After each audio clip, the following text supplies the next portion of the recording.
Good morning class second. Translation में हम अपने क्वेश्चन वर्ड्स को ट्रांसलेट करना सीख रहे थे, क्वेश्चन वर्ड के सेंटेंसेस को। तो चलिए इसी कॉन्सेप्ट में आगे चलते हुए आज हम इंग्लिश टू हिंदी ट्रांसलेशन सीखेंगे। ठीक है, जो वर्ड्स क्वेश्चन वर्ड्स हम सीख रहे थे वो थे what, who, where and when. What का मतलब होता है क्या, हु का मतलब होता है कौन, वेयर का मतलब होता है कहाँ और व्हेन का मतलब होता है कब। ये इन वर्ड्स की हिंदी है। क्यों?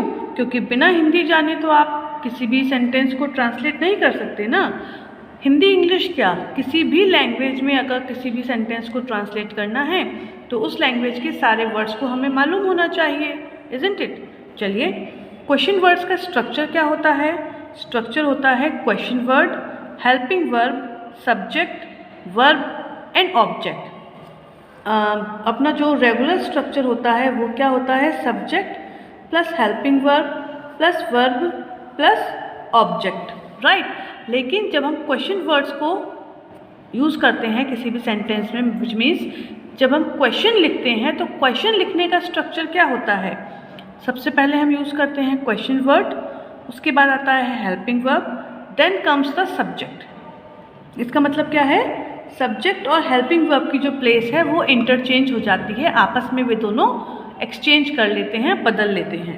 फिर आता है वर्ब और ऑब्जेक्ट जो कि उसी पोजीशन में लिखे जाते हैं जिसमें वो हम रेगुलर सेंटेंस में यूज़ करते हैं। तो चलिए ट्रांसलेट करना शुरू करते हैं। फर्स्ट सेंटेंस हमारा क्या है? What are you smelling. What are you smelling. तो सबसे पहले क्वेश्चन वर्ड में आपको क्या देखना है कि ये कौन से टाइप का सेंटेंस है। जितने भी टाइप्स के हमने सेंटेंसेस सीखे हैं उन्हीं को हम ट्रांसलेट करने की कोशिश करेंगे, क्योंकि उसके बिना तो उसके अलावा अगर हम करेंगे तो वो पॉसिबल नहीं है। व्हाट मतलब है क्या, आर मतलब है हैं, यू मतलब तुम और स्मेल हम केवल स्मेल वर्ब को ट्रांसलेट करेंगे या उसकी हिंदी देखेंगे तो इसका मतलब होता है सूंघना।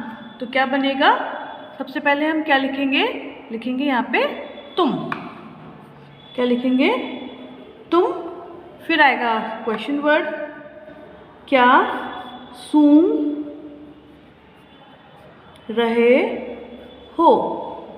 अब आप लोग कहेंगे मैम ऐसे कैसे पता चलेगा कि हमें पहले क्या लिखना है?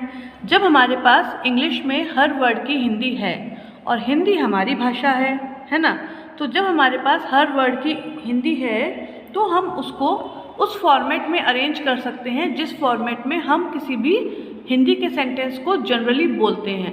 ठीक है, तो क्या है तुम सूंघ रहे। अब तुम के लिए हम हो का यूज़ करते हैं, तो क्या हो तुम सूंघ रहे। इसको अगर हमें अरेंज करना है जिस तरीके से हम बोलते हैं तो यही तो होगा, तुम क्या सूंघ रहे हो। ठीक है, लेकिन इसमें आप ये नहीं कर सकते कि क्या तुम सूंघ रहे हो। क्वेश्चन वर्ड को अगर इस वाले सेंटेंस में हम आगे लगा देंगे तो इंग्लिश में उसका सेंटेंस चेंज हो जाएगा, जो हम सीखेंगे नेक्स्ट ईयर यानी कि थर्ड क्लास में आने के बाद। तो अभी तुम क्या सूंघ रहे हो। अगला है where will you sleep at night. Where will you sleep at night. हम एक तरीका ये भी अपना सकते हैं, हेल्पिंग वर्ब और वर्ब को एक साथ यूज़ करके उसका जो हिंदी ट्रांसलेशन है वो हम पहले बोल दें। मतलब जब हिंदी से इंग्लिश या इंग्लिश से हिंदी जनरल सेंटेंस में हम बनाते हैं, not in the question word, तो हेल्पिंग वर्ब और वर्ब को एक साथ ही तो ट्रांसलेट करते हैं। तो यहाँ पर भी हम वही कर सकते हैं, विल स्लीप सोगे। विल स्लीप की हिंदी क्या होगी? सोगे। वेयर मतलब कहाँ, अभी हमने देखा। एट नाइट रात को। एट नाइट रात को, तो क्या लिखेंगे? तुम रात को। मैंने क्या कहा था? सब्जेक्ट को लेने के बाद सेंटेंस पीछे से स्टार्ट कर देना है। तो क्वेश्चन में भी आप जनरली अप्लाई कर सकते हैं, तुम रात को, फिर कहाँ सोगे। सॉरी, ठीक है, और लगा देंगे लास्ट में क्वेश्चन मार्क, क्योंकि ये हमारा क्वेश्चन है ना कि सेंटेंस। सेंटेंस होता है तो इंग्लिश में फुल स्टॉप और हिंदी में पूर्ण विराम आता है, लेकिन जब क्वेश्चन होता है तो इंग्लिश में भी क्वेश्चन मार्क और हिंदी में भी क्वेश्चन मार्क, जिसको हिंदी में बोलते हैं प्रश्नवाचक चिन्ह। ठीक, आगे चलते हैं। अगला सेंटेंस है when will you be singing the song. आपने सीखा होगा जब फ्यूचर कंटिन्यूस यूज़ करते हैं तो विल के साथ हम बी का यूज़ करते हैं। तो यहाँ पर हेल्पिंग वर्ब के बाद जब सब्जेक्ट यूज़ कर लेंगे उसके बाद ही बी को यूज़ करेंगे। तो हमारा क्वेश्चन बन जाएगा when will you be singing the song. कैसे बनाएंगे? व्हेन का मतलब होता है कब।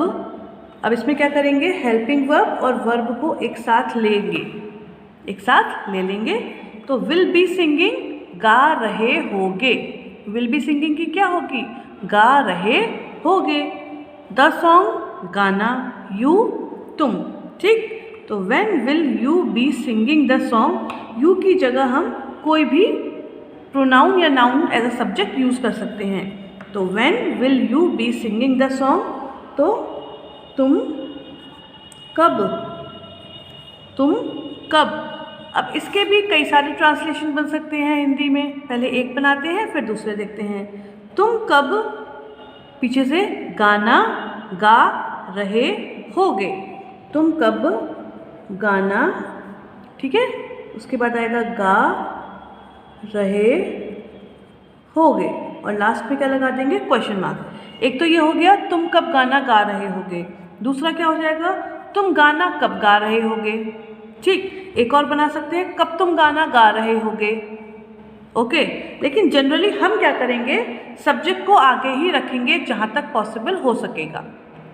ठीक है, तो तुम गाना कब गा रहे होगे या फिर तुम कब गाना गा रहे होगे। ओके, अगला देखते हैं हु गार्ड्स द हाउस। अब आप लोग कहेंगे मैम यहाँ पे तो क्वेश्चन वर्ड है लेकिन आपने ना ही इसमें हेल्पिंग वर्ब लिखी है और ना ही इसमें सब्जेक्ट लिखा है। बताइए अब हम क्या करें?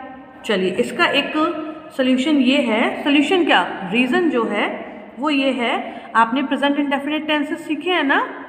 ओके, तो प्रेजेंट इंडेफिनिट टेंस में जब हमारा सब्जेक्ट यूज़ होता है तो हम क्या करते हैं? उसमें हेल्पिंग वर्ब नहीं लगाते। मतलब प्रेजेंट इंडेफिनिट टेंस के जो पॉजिटिव सेंटेंसेस होते हैं उनमें हेल्पिंग वर्ब नहीं होती है। Right, okay. सेकेंडली, हु जो है वो अपने आप में ही एक सब्जेक्ट है। ठीक, हु सब्जेक्ट है तो ये है तो क्वेश्चन, लेकिन इसका जो सिंपल स्ट्रक्चर है वो क्या है? हमारा प्रेजेंट इंडेफिनिट टेंस वाला, यानी कि subject verb and object, no helping verb. तो ये सब्जेक्ट, ये वर्ब और ये ऑब्जेक्ट। बात समझ में आ गई? ठीक है, अब इसको करते हैं ट्रांसलेट।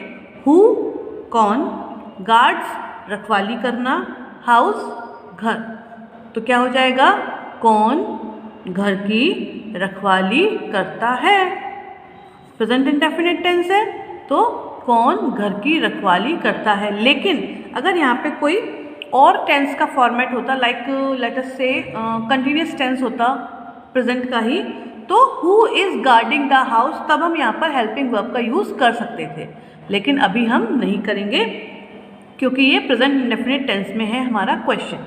तो हम यहाँ पर लिख देते हैं कौन घर की रखवाली करता है,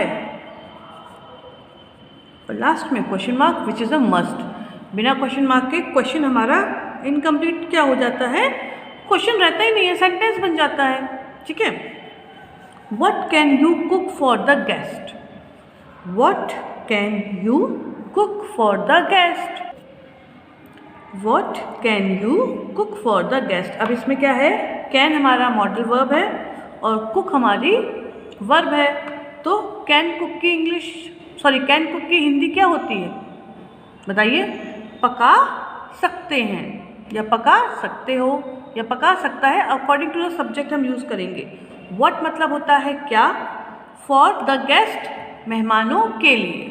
तो क्या पका सकते हो तुम मेहमानों के लिए। अब ये सारे वर्ड्स हमारे पास हैं, इनको हमें क्या करना है? अरेंज कर देना है according to the language that we speak. तो तुम मेहमानों के लिए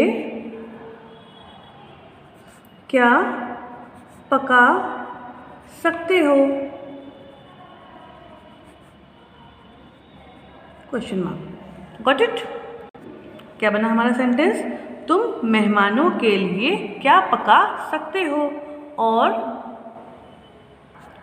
आगे के सेंटेंसेस को अब हम देख लेते हैं। 6th one is when was he maintaining the silence. क्या है question? When was he maintaining the silence.